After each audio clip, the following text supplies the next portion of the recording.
Ceci est un livre audio autogénéré par Google. Principales abréviations. Préface. Monsieur Paul Goasdoué a fait choix de ce thème pour son mémoire de Master 2 de droit pénal et sciences criminelles qu'il a brillamment suivi à Nantes et dont il est sorti major. Son directeur de mémoire est heureux de voir cette étude publiée dans la collection dirigée par Monsieur Jean-Paul Serré, à la suite de quelques autres, écrites par d'anciens étudiants devenus depuis enseignants-chercheurs, magistrats, avocats et qui poursuivent un beau chemin. Le sujet méritait un travail de fond, une problématisation et un effort d'élaboration théorique pour deux raisons au moins.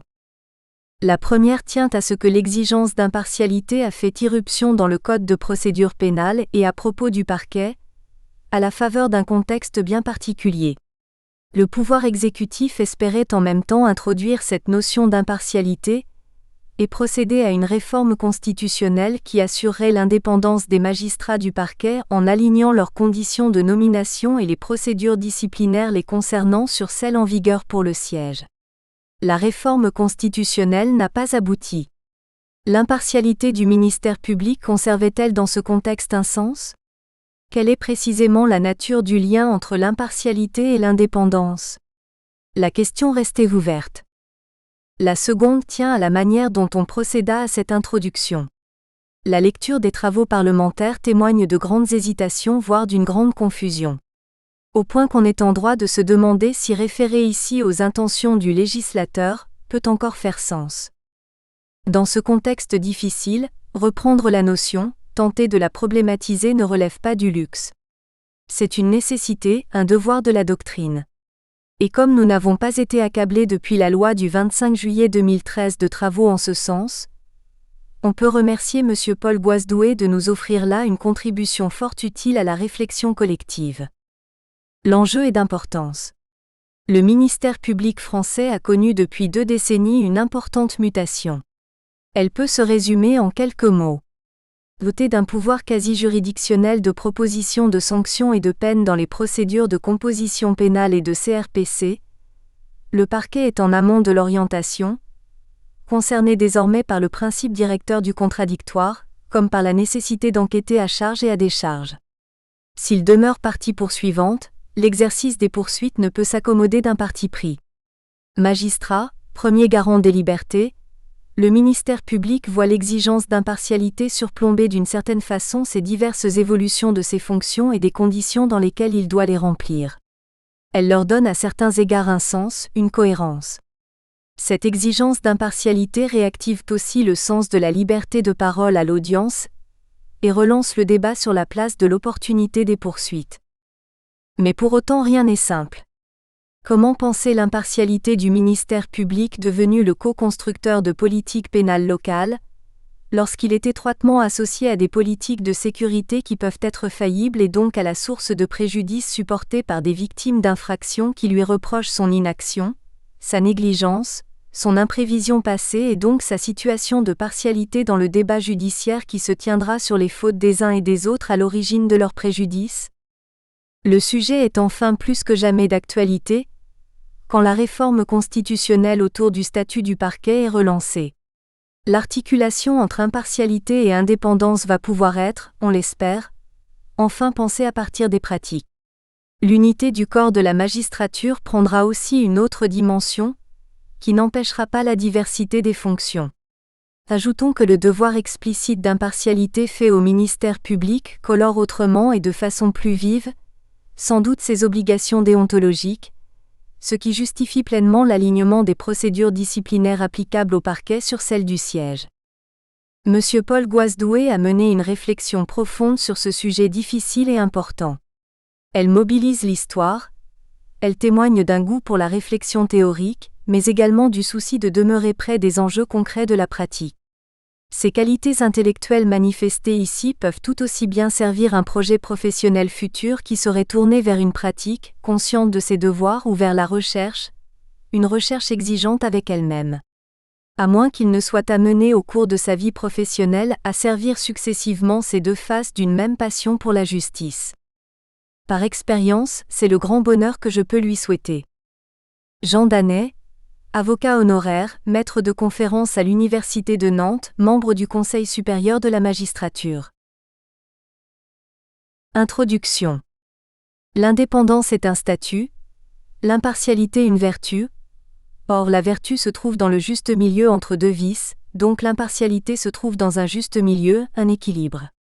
Les citations faisant l'éloge de l'impartialité et des qualités requises du magistrat ne manquent pas, et il aurait été tout aussi percutant d'évoquer une des nombreuses mercuriales d'un Aguesseau ou d'un Joly de Fleury avec la plume qu'on leur connaît. Cependant ce syllogisme sur l'impartialité introduit et résume à la fois notre étude sur l'impartialité du ministère public, car cette notion d'équilibre transparaît tout au long de nos recherches et fait office de fil rouge.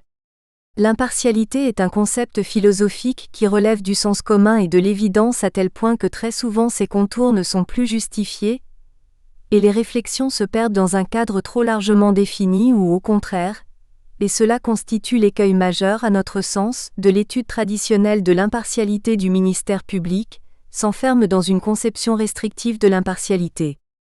La notion d'équilibre est ici importante, car elle suppose que son point de gravité évolue et se repositionne selon les nouvelles données du débat mis dans la balance et donc selon le temps et l'histoire.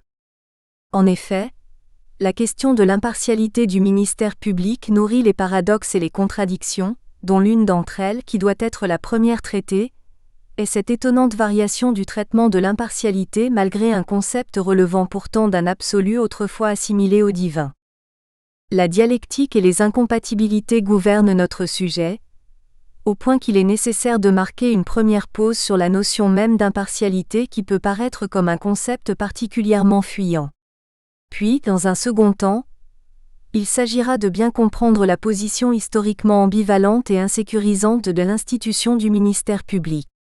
C'est en effet grâce à l'appréhension de la place historique qu'occupe le ministère public dans notre système pénal, que l'on comprend pourquoi la question de l'impartialité possède une emprise particulièrement forte sur cette institution.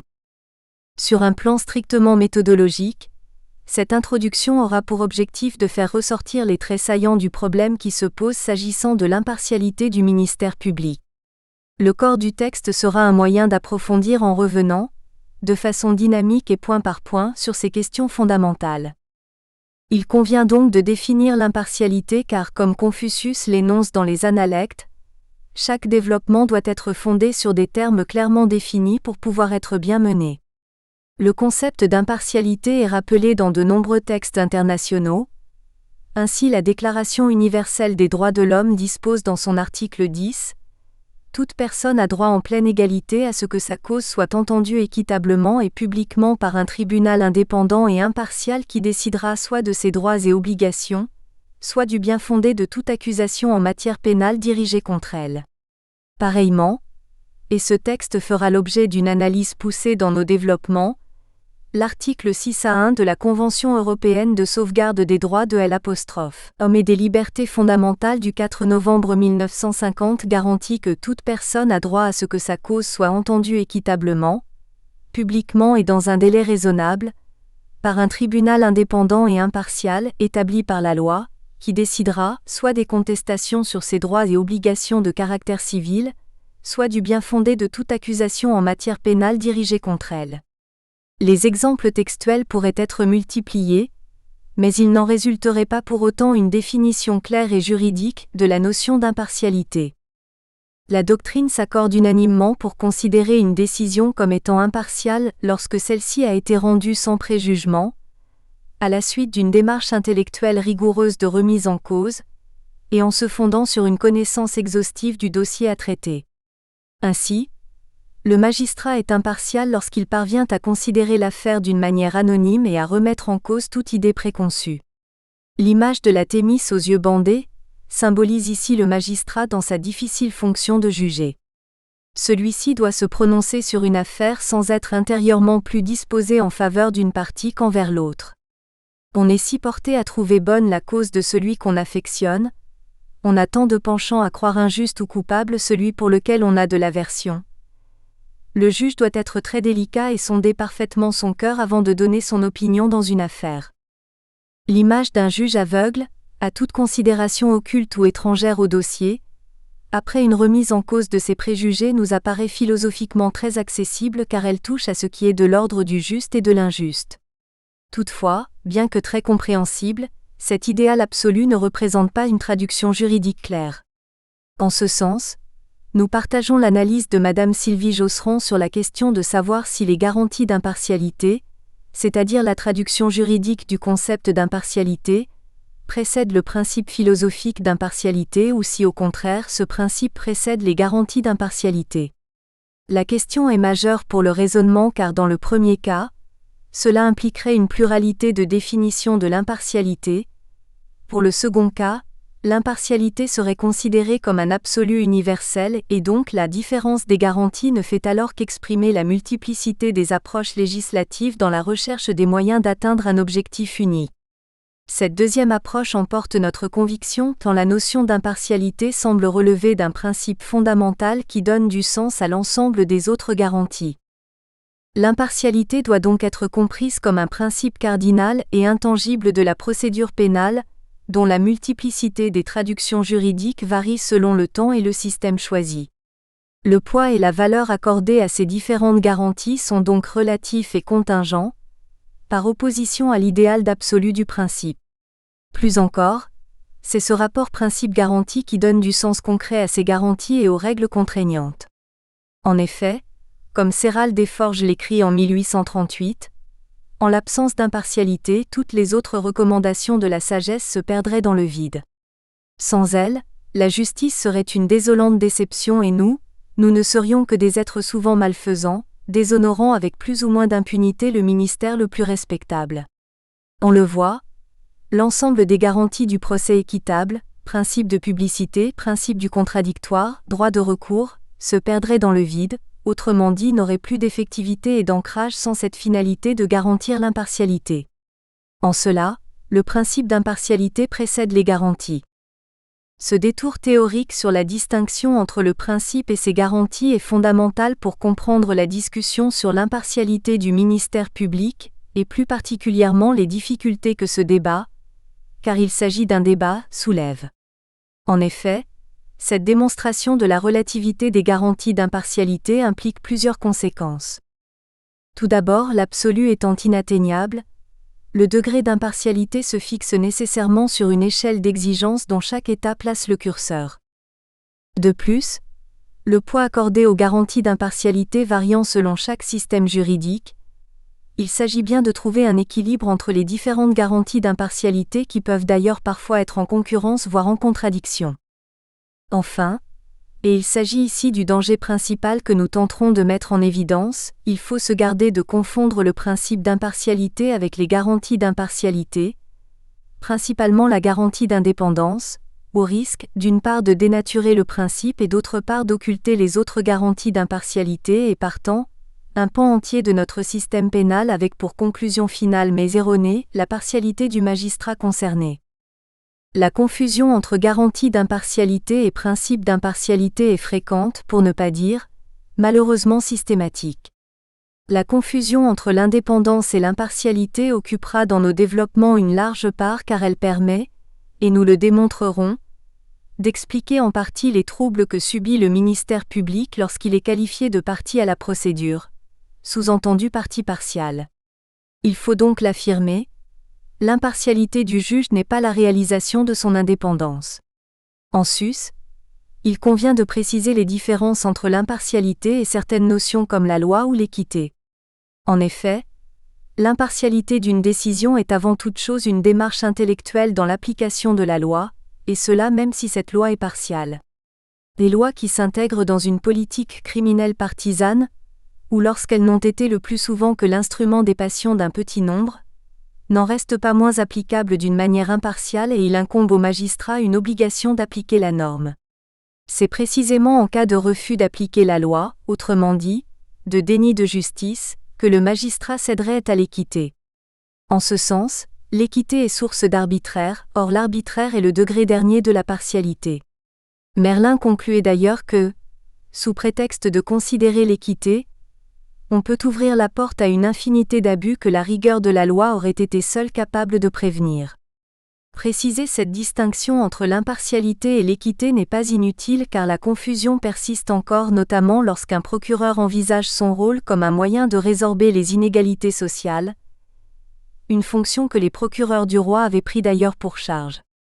La distinction prend évidemment aujourd'hui une importance encore plus grande, du fait de l'élargissement de son office. L'impartialité du ministère public fait donc partie de ces dilemmes séculaires et en même temps d'une formidable actualité, ce qui caractérise justement les sujets dits classiques.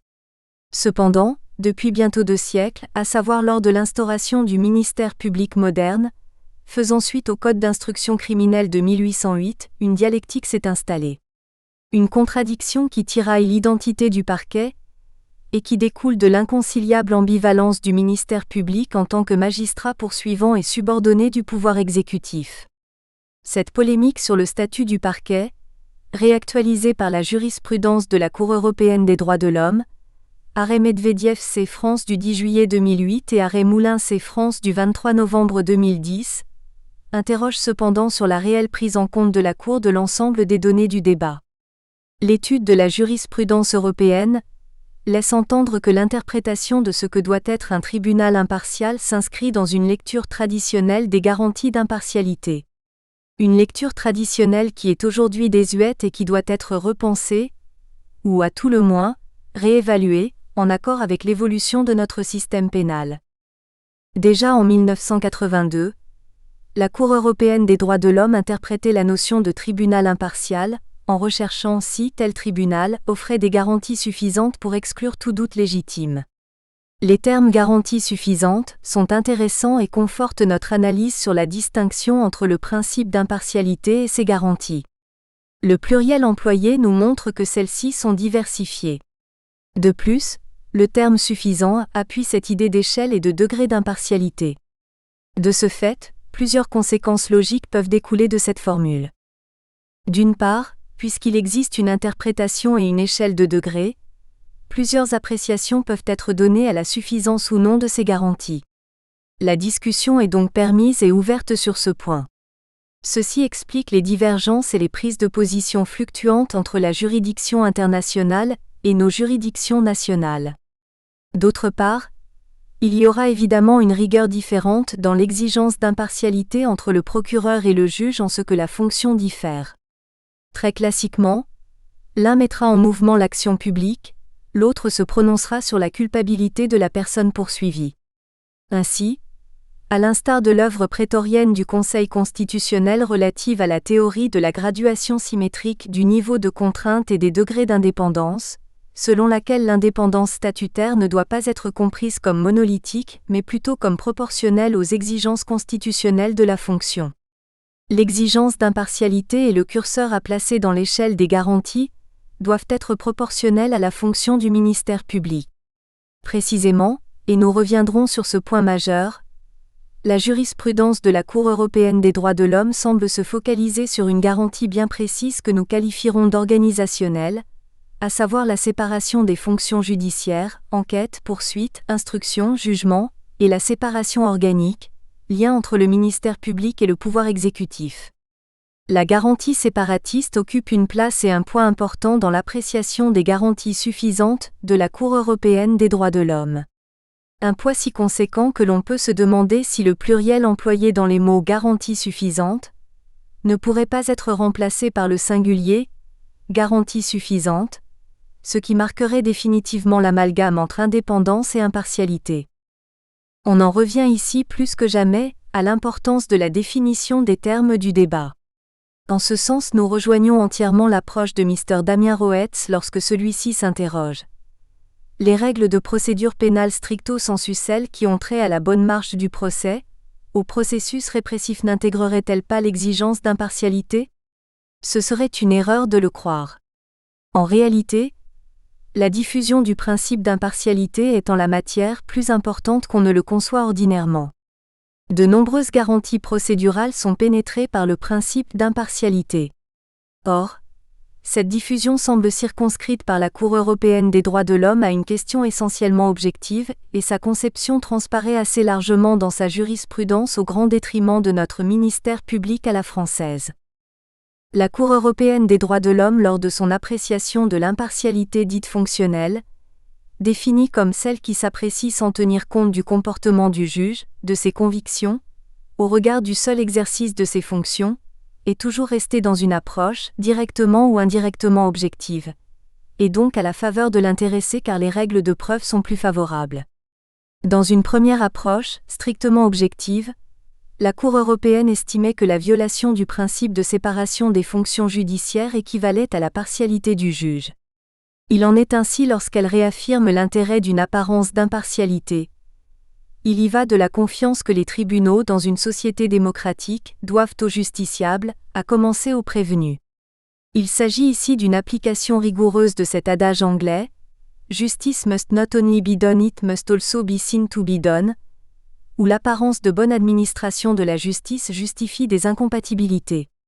Après une évolution de la jurisprudence de la Cour européenne sur cette notion en recherchant également une attitude subjective laissant paraître une partialité, il appert que cette distinction entre impartialité objective et subjective n'est pas convenable. En effet, comme l'énoncent les professeurs S. Guinchard et J. Buisson, il faut rechercher les appréhensions de l'intéressé pouvant passer pour objectivement justifiées, et cette recherche constitue l'élément déterminant de l'appréciation de l'impartialité. De cette manière, les éléments subjectifs renfermant une partialité dissimulée dans le fort intérieur du juge doivent être matérialisés par des éléments objectifs, ce qui diminue l'intérêt de la distinction. Cette rigueur dans la séparation des fonctions judiciaires a pour conséquence de refuser au parquetier la qualité de magistrat habilité, prévue à l'article 5.3 de la Convention européenne des droits de l'homme, ce qui le rend incompétent pour contrôler la régularité d'une arrestation ou d'une détention. L'éventualité d'une poursuite de la part du procureur supposerait donc une partialité de sa part et, selon la Cour, une dépendance vis-à-vis de cette partie. Les arrêts sur le sujet sont en effet célèbres. Arrêt Schisser, 4 décembre 1979, Hubert, 23 octobre 1990 et plus récemment Medvedev et Moulin C. France. Mais nous tâcherons de démontrer qu'une analyse rigoureuse de la question implique d'élargir le débat, au-delà de la vision restrictive de la Cour européenne des droits de l'homme et donc de ne pas conclure à ce que certains ont appelé le glas du parquet. Toutefois, élargir le débat sur l'impartialité du ministère public à des questions purement subjectives et donc déontologiques, ne nous semble pas ici opportun principalement car cette question n'est pas propre aux magistrats parquetiers, mais à l'ensemble des individus constituant le corps judiciaire. Il ne s'agit donc pas de confectionner un ersatz de recueil des obligations déontologiques des magistrats, mais bien plus de s'intéresser à l'apparence. L'impartialité sera ainsi traitée de manière plus rationnelle, et moins morale ou disciplinaire. Cette appartenance des parquetiers au corps des magistrats n'est pas une nouveauté républicaine, elle s'inscrit dans l'histoire du parquet. Mais la place dans l'échiquier institutionnel qu'il occupe, le rapport direct entre ses fonctions et notre système pénal, accusatoire ou inquisitoire, ses liens plus ou moins forts, mais indéfectibles avec le pouvoir exécutif, son rapport avec la partie privée, en fait une institution par nature écartelée entre des conceptions contraires. C'est la recherche permanente d'équilibre entre les différentes fonctions du ministère public qui le rend particulièrement exposé à la délicate question de son impartialité. L'étude historique est donc absolument essentielle pour comprendre les points de friction entre le principe d'impartialité et notre ministère public. Ainsi, comme l'écrivait Faustin Hélie, il n'est pas un point du droit que l'histoire ne peut éclairer. Nous tenterons de suivre cette démarche. L'intérêt ici n'est pas de retracer une grande histoire du parquet et d'identifier précisément sa contexture au moment exact de sa création. Avec humilité et réalisme, Faustin Hélie énonçait d'ailleurs qu'on chercherait vainement la date où les baillis royaux furent établis, où le ministère public fut investi de son pouvoir. Chacun de ces faits est né dans l'ombre, s'est développé sans bruit et ne se montre aux yeux de l'histoire que lorsqu'il a pris déjà la hauteur d'une institution. Au-delà de la généalogie précise de l'institution, l'étendue de ses attributions est également trouble. Il n'existe aucun texte à caractère normatif dans lequel l'action du ministère public de l'Ancien Régime ait été définie avec précision. Tout au plus dispose-t-on depuis le début du XIVe siècle de quelques indications d'ordre général. Ainsi, Une lettre datée de juillet 1315 dans lequel Philippe V le Long défend expressément à ses procureurs de se constituer partie dans les causes qui ne touchent en rien le patrimoine ou les droits du roi, sauf si l'intérêt général l'exige. Il sera en revanche fait état de l'évolution globale des fonctions et du statut du procureur pour démontrer d'une part que notre conception du procureur est consubstantielle avec notre choix de système pénal, ce qui sera déterminant pour notre démonstration. D'autre part, les sources de légitimité du ministère public et son appartenance avec la magistrature seront mentionnées. Enfin, il sera montré que les variations historiques de leur indépendance statutaire sont moins déterminantes que ce que l'historiographie majoritaire sur le sujet laisse entendre. Le ministère public fut le moteur de l'évolution d'un système accusatoire vers un système inquisitoire. Essentiellement envisagé pour compenser les insuffisances du modèle accusatoire qui mêlait accusation et juge, lorsqu'un crime ne trouvait pas d'initiative privée. Le développement d'un droit pénal privé vers un droit pénal public est bien connu, et ce serait réécrire l'histoire du pouvoir monarchique que de détailler les étapes de la monopolisation progressive de l'enquête et de la poursuite des crimes par la royauté. L'exercice du mécanisme de l'appel, des cas royaux ou de la prévention ont permis à la royauté de réunifier le système pénal, et c'est bien le ministère public qui est instrumentalisé, non pas dans un sens péjoratif mais bien utilitaire pour restaurer un pouvoir centralisé. En forçant à peine le trait, on pourrait écrire « pas de pénal sans État, pas d'État sans pénal ». Plus importante est la répartition des différentes fonctions judiciaires, considérée avant tout comme une règle de bon sens. Nul en sa querelle ne doit être juge et partie, déclarait ainsi Beaumanoir. Les fonctions de poursuite et de jugement doivent donc être séparées, au nom du principe d'impartialité. Le positionnement du ministère public dans l'histoire, en tant qu'enquêteur et poursuivant, ou uniquement poursuivant, démontre bien cette idée de garantir l'impartialité du jugement, et partant de la justice. C'est dans cette perspective que le ministère public se voit rétabli après la Révolution. Cependant, nous verrons que l'intérêt de la séparation des fonctions judiciaires sera exacerbé en distinguant clairement la poursuite et l'instruction.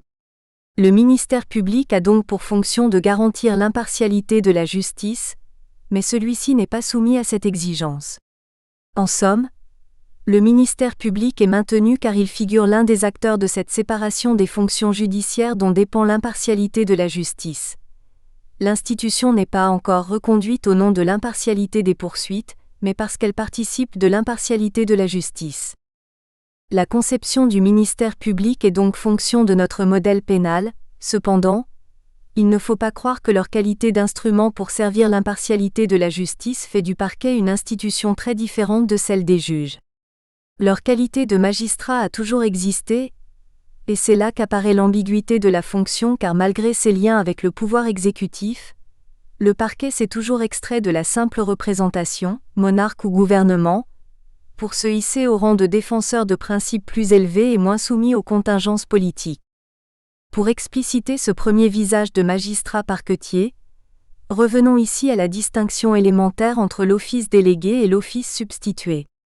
Le mandat spécial impliquant une représentation directe du roi et de ses intérêts particuliers, idée de délégation, s'est transformé ainsi en mandat ad litem, général. Le procureur du roi prend la place de représentant général avec une délégation présumée, idée de substitution. Cette substitution s'intègre assurément, d'une part dans cette exigence de séparation des fonctions d'accusation et de jugement, car le roi est dans la tradition médiévale, source de toute justice, d'autre part dans l'évolution de la souveraineté des parlements. Le Parlement est par corporis domini regis et peut, de ce fait, revendiquer le titre de cour capitale et souveraine du royaume. Les procureurs, initialement défenseurs des intérêts patrimoniaux du roi et du domaine royal, se sont incorporés à ce mouvement d'émancipation des parlements dans la participation de la souveraineté royale. Il en découle une représentation non plus uniquement du roi, mais de la couronne et de l'idée du bien commun à tel point que les deux intérêts peuvent apparaître contradictoires, et le procureur de choisir la défense du royaume. En témoigne, parmi d'autres exemples, la plaidoirie d'un procureur en 1445 blâmant le roi d'avoir de façon inconsidérée accordé aux principales villes flamandes des lettres de surséance portant atteinte au ressort de la cour royale. Le plaidoyer de l'avocat du roi met en avant l'idée que les prérogatives du monarque, au même titre que le domaine royal, sont inaliénables. Nous le voyons, S-Doshi met en évidence cette émancipation du procureur du roi, de la stricte représentation du roi pour endosser une fonction plus large en concordance avec celle des juges au Parlement. L'application de la loi et la défense du bien commun devient une source de légitimité en plus de la représentation du roi. De ce fait, agissant alors en conformité avec les principes de l'égalité et d'équité, en dehors de tout engagement partisan, le procureur du roi intervient systématiquement lorsque l'intérêt public est en jeu. Cette conception du procureur le rapproche inévitablement de ses collègues du siège, tous deux défenseurs des droits supérieurs de la couronne. Aujourd'hui, cette distinction entre l'office délégué et l'office substitué perdure et est au cœur de l'ambivalence du parquet. Dans l'Ancien Régime, le roi était le vicaire de Dieu sur terre, empereur en son royaume. Malgré cela, la substitution des parlements pour une part de cette souveraineté s'est produite au motif que l'idéologie des juges de l'Ancien Régime consistait à voir la justice comme une science pouvant être rendue uniquement par des experts du droit. Or, comment légitimer cette souveraineté sans roi ? Autrement dit, comment les magistrats pourraient se substituer à un absent ? 39. C'est bien l'état de droit que les magistrats, juges et parquetiers vont représenter. Ce point est ici capital pour comprendre la légitimité des magistrats qui consiste à faire respecter les principes généraux, de protéger les libertés individuelles contre les empiétements de l'exécutif, au sens de la théorie de Montesquieu. Ainsi, historiquement, le ministère public et les juges trouvent une fonction commune qui les rapproche au sein non pas d'un pouvoir, mais d'une autorité judiciaire. Cette référence à l'état de droit sera développée, voire infra-partie 2, pour montrer que la légitimité du procureur dans cette défense des principes constituant notre contrat social peut être repensée. Il y a en effet un rapport direct entre la légitimité du magistrat, dans l'application de la loi, et son indépendance. Le second visage du ministère public comme simple fonctionnaire exécutant au service d'une politique partisane, se retrouve dans cette dépendance avec le pouvoir exécutif. Sur ce point, la force du lien de subordination n'est pas équivalente entre l'Ancien Régime et le XIXe siècle, ce qui contredit l'idée d'une continuité antérieurement et postérieurement à la Révolution. En effet, l'ouvrage de Jean-Marie Carbas, Histoire du parquet, tend à relativiser fortement cette continuité dans l'indépendance du ministère public, mais il atténue également la portée de cette indépendance en démontrant que la docilité des parquetiers n'était en rien évidente.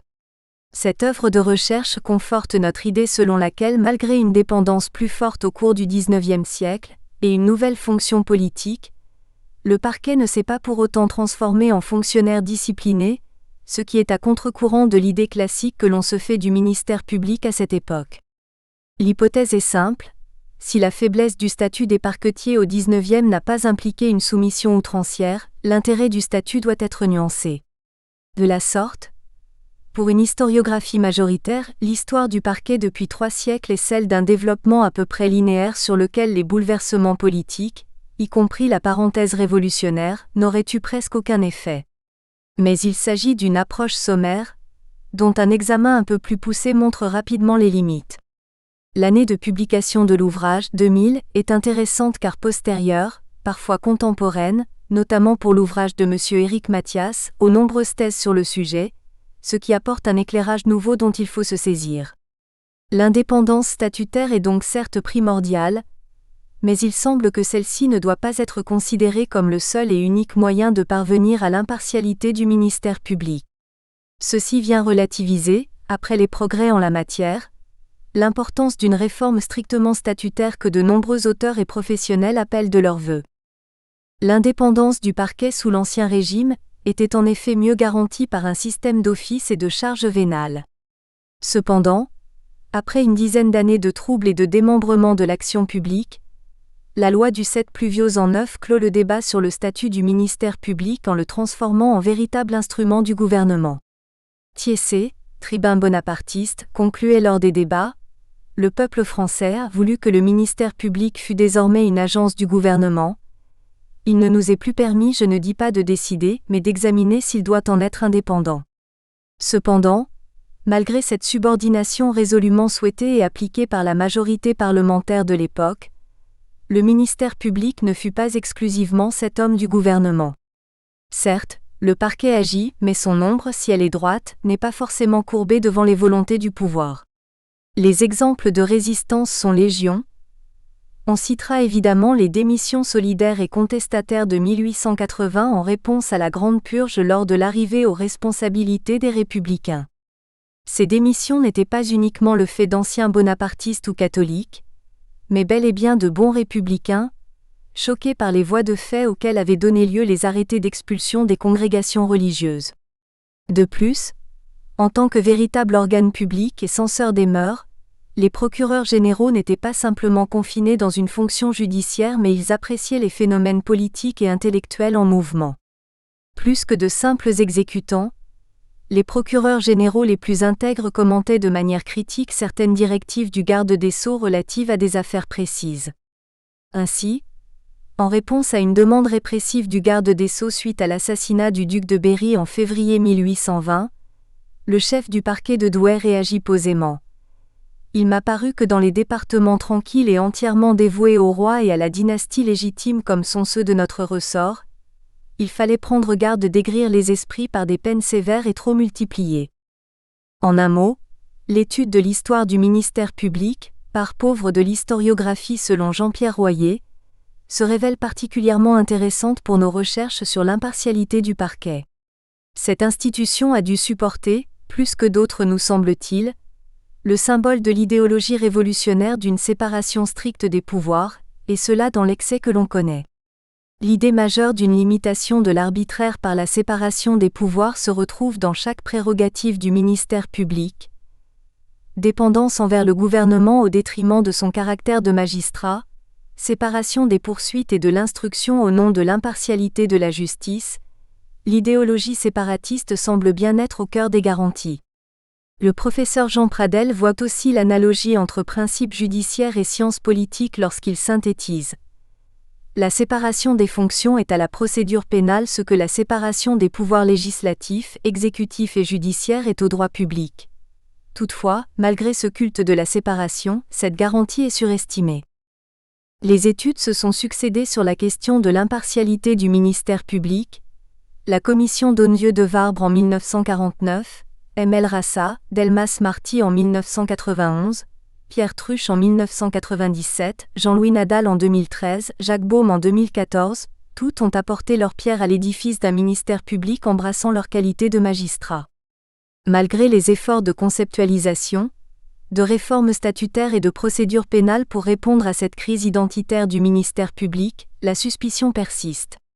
C'est dans ce cadre que la loi du 25 juillet 2013 intervient, en renforçant l'autonomie des magistrats du parquet et donc l'indépendance de la justice.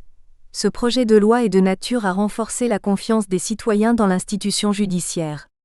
L'indépendance est encore perçue comme le salut du parquet pour éviter une fonctionnalisation qui serait extrêmement préjudiciable à la justice, aux justiciables en général, et serait évidemment un mouvement incompréhensible. Nous espérons que vous avez apprécié cet aperçu. Pour continuer à écouter ce livre audio sur Google Play Livres, utilisez le lien dans la description de la vidéo.